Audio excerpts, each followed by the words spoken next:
tuned in to another episode of Sons of Thunder. Sean, I'm really excited about this topic we're going to be talking about today. I got this from an article, and it was really mostly about science and biology and all of the big wigs with their letters in front of their names. Yeah, but it's about more important stuff than that. It's about the reasons why we believe in God. Yes, and why everyone else can't wrap their mind around certain things. Right. And so there was a list, and we just going to cut down that list real short. So why don't you give us the first part of what we're talking about, the first section of that list. The first thing is, why do we believe in God? It's because everything exists. Yeah, so like the universe, right? The origin of everything, right? Yeah. Where does that come from? Yeah, and, quite frankly, if you think about it, science, theology without God, shrinks and all this, biologists can't answer this question. Well, no one can definitively answer it, at least by the standards of, secular science or whatever. It's a matter of faith, I guess, in the end. However, faith does not require us to believe anything that's illogical. It doesn't. I refute the fact that our faith requires us to believe things that are illogical. For instance, all right, we're talking about how did everything come about? Okay, there's a thing called the cosmological argument. And this argument asserts that the existence of God can be inferred from facts concerning causation, explanation, change, and stuff. Okay, that means because things exist, we can, and because there is a creation, we can assume there was a creator. Yeah, faith is a big thing, but that's part of this list that we're talking about, in that a lot of people don't have the grip on a certain religion. And it doesn't have to only be Christianity. No, we're arguing basically for theism right now. Right, yeah. That a God exists. And because a God exists, that's why you can't answer where we all came from. And that's why Darwin and anybody else wants to jump into an evolution, right? Yeah, they're forced into an because evolution. They have no other answer. They don't even understand where all this comes from.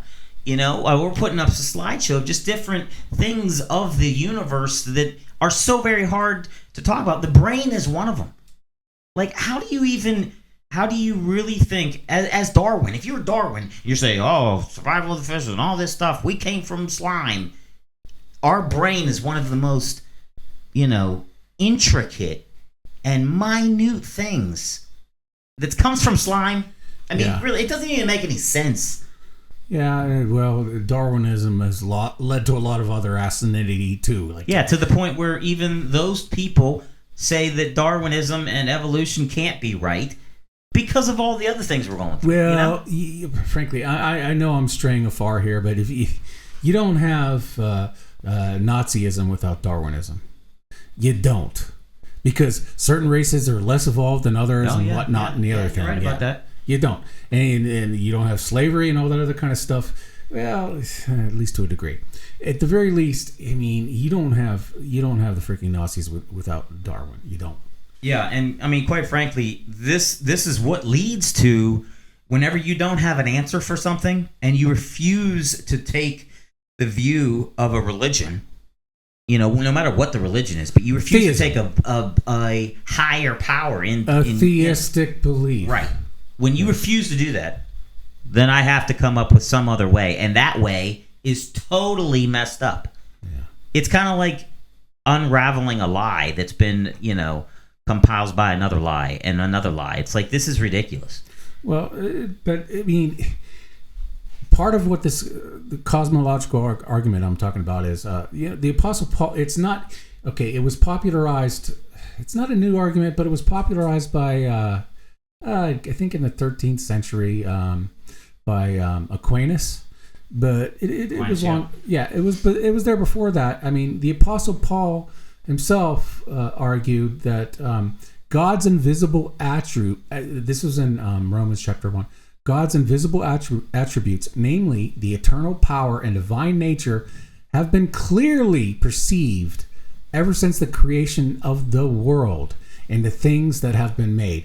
Therefore, see, that's the clearly that's the cosmological argument, man. Obvious. It's saying that there is a creation, and you can know that there is a creator because there is a creation. Furthermore, you can judge things and understand things about the creator from his creation. Right, yeah, and I think, and that's the reason for it, so that we can understand how powerful he is, how not only powerful, but how merciful he is to give us and how loving he is, and how beautiful he is, and all that stuff. Yeah, and whenever you take the God out, no matter what your God is, whenever you take that out, then you are left with emptiness. And that emptiness you need to fill in to make sense, and it just doesn't. And that's why these biologists and, evolutionists and atheists, they just can't grasp where did we come from? Where is everything coming from? Well, look, I am not big on the apologetics as far as creationism and all that other kind of stuff. I'm not. But, I mean, before, like, the 1700s, certainly around the 1600s or something like that, you could be an atheist and think that the universe was static and it had always existed.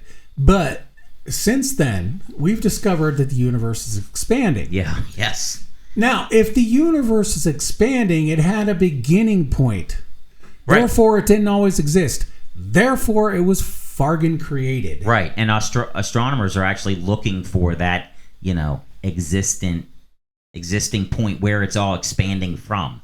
And quite frankly, I don't think they're ever going to find it because they don't want to add in a higher power. Right. And that higher power didn't have to start at one point. He just started it. And I think that's the thing that they can't wrap their minds around because, one, they refuse to. And that's kind of what this whole list is about. Just like I refuse to accept, any God. And because of that, how do I answer this question? Right. Yeah, they're pounding the puzzle pieces together with a freaking hammer. Right. Yeah, that's what they're doing. Yeah. So our next part of the list is morality. Yeah, right. Where does that come from? Yeah. Where does morality come from? Why do we have it? It's without God. How can you say something is good or bad? Right, and why should you? Why should you? Yeah. From an evolutionary standpoint, what is the point of morality? Now, quite frankly, from an evolutionary standpoint, you would do survival of the fittest. So that means I am more fit or I survive better because I steal things from you. Right. Or I kill you to get something else. Yeah, it wouldn't happen, but yeah. Where's the morality come? Why do we think dying or killing is bad? Yeah, which we shouldn't have. But let's look at what C.S. Lewis said here. This guy is he's the greatest Christian author in my mind of the last century. And here's his quote about this very subject. He said, "Whenever you find a man who says he does not believe in a real right and wrong, you will find the same man going back on this a moment later. He may break his promise to you, but if you try breaking one to him, he will be complaining it's not fair before he can say Jack Robinson." Now, okay, that's a little bit of English parlance there and whatnot, and from the 1940s. However, what he's saying is everyone acknowledges that there's some kind of right and wrong. Yeah. And even those who say that there isn't and that it's all a construct, they still expect everyone to abide by certain rules of what is right and wrong. Right, yeah. They're contradictory. If I take something from you, you're going to say, hey, you need to give that back. Well, why do I need to give that back? But if it wasn't you and you don't believe in, a God or any morale that's been given, and you see someone else take it, it's like, well, that's his right. That's his goodness. His good is feeling what's better for him, so he should be able to do that. What if I do that to you? Well, it's like saying everybody has their own truth. I got my truth. You got your truth. Everybody's got their own truth. I hate that saying. That is Sean, such you don't nonsense. How much I hate that saying. It's such nonsense. If my truth conflicts with your truth, how can they both be true? That contradicts the word. What the meaning of the word truth? Yeah. Truth means this is the thing that is actually true. Yeah. You know, to say, well, your truth is different than mine. Well, then one has to be wrong. Look, the very definition of truth is it's beyond what you and I think of it. It is what it is. Yeah. And no one has a monopoly on it. No one, some people know truth better than other people do.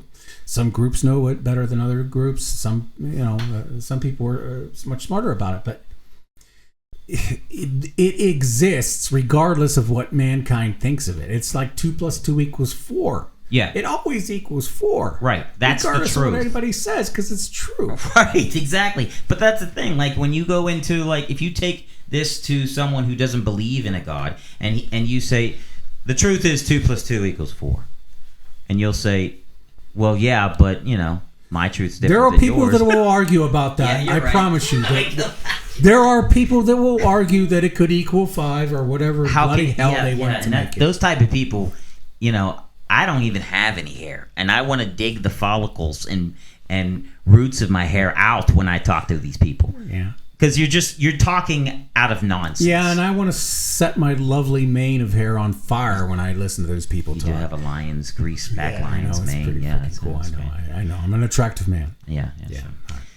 When it comes to morality, though, the one thing that I always think of is that because God gave us these rules to live by, even though you don't want to say that God did it, you still follow them. Which means that you have a sense of morality that you don't even admit it came from a certain source. So where did that come from? Like, why do you have that? And they will just say, well, this is my truth, right? This is what I think is good. Yeah. And they'll say that it's a social construct. What's right and wrong is just what society deems it to be. But, I mean, look, I hate to bring up the NAZIS, but they had a totally different idea about what's right and wrong and what should be done. Right. Okay? They did. Now, if you're everybody says it's wrong. Yeah, but if you're going to say that society just is the only one who is the only determinant factor about what is right and wrong, then you can't condemn those people. Yeah. Because they decided that was the right thing to do. They decided that killing all those people was the right thing to do. Yeah, I mean, they decided that as a society. Because my truth is different than your truth, and you want to believe that, well, then I can beat you up right now. I can punch you in the face and take all you own. And they're gonna think, no, that's not. I mean, you want to try this? You want to? Yeah. I think people would love to see us If you feel fight. froggy, leap.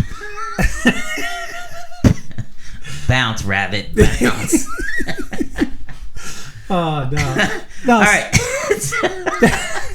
So our last, point in this, there's a bunch, and if you guys like this, please tell us, so we can go into other avenues of this, because there's a lot of people that just don't know. There are further subjects. Yeah, we can go into other ones if you guys enjoy this talk. But the last one is human connection. Yeah. And if you actually think about this one, it goes with the other two, where we all came from and morality. Human connection, why do we as humans, if we're going by the evolutionary standpoint, right? Survival of the fittest and, being stronger and caring more about myself. Why do we as humans want connections outside of our family and friends? Yeah, I did a little research on this, and what the evolutionists say is that they call it cooperation and altruism. Evolution favored traits like cooperation and altruism because they enhanced grouped survival. Oh. See, my point, though, is that why does anybody care about group survival? I mean, you can understand how you would care about your own survival. Perhaps, to some degree, if you're like an animal or whatever, you might even care about your offspring survival. Okay, you might, but then again, some animals eat their own children. Right. You know. Yeah, and if that's all we are, just a bunch of animals. If we're just a bunch of animals, what do we care about the survival of the human race for? I mean, and not only that, who cares? You go into something smaller when it comes to a human connection. You can go into like, stupid video games online. Like, why do people want to be in these groups online, with people they don't even know all over the world, to play in a group and enjoy a video game together? Like, what does that have to do with being connected to someone that doesn't help you in survival? It doesn't. Yeah. But I still enjoy this, right? Yeah. Why do schools have clubs? Yeah, I know. I play Lord of the Rings online. I love it, and I love the community, and it's fun and all that stuff. Yeah. But it makes no evolutionary sense, I can tell you that. Absolutely not. One of my favorite rock bands of all time is POD. Now a lot of people look down on me because they're a Christian band, but they're a great rock band. I tell people all this because I really like this about it, right? POD online has a wall that you can write your name on, and all the POD fans, okay, are called warriors. We're warriors for God, okay? Yeah. They had a CD out one time, and in the CD there was a booklet, and when you spread out the booklet, on the back they had every single person's name that wrote on that wall on the internet, right? Yeah, that's pretty cool. Why do I think that's cool? Why do you think that's cool? Why do I like being a part of a group that loves someone else? That has nothing to do with my survival. Yeah, it has nothing to do with your survival. They don't help me in anything in life, But I enjoy it. I like it. So when it comes to human connection, that is something that, psychologists and biologists cannot understand. They just can't. I would just sum it up to say that their individual survival is the only thing that matters. As far as the animals are concerned, for instance. And if that's all we are, that's all we would care about. I mean, the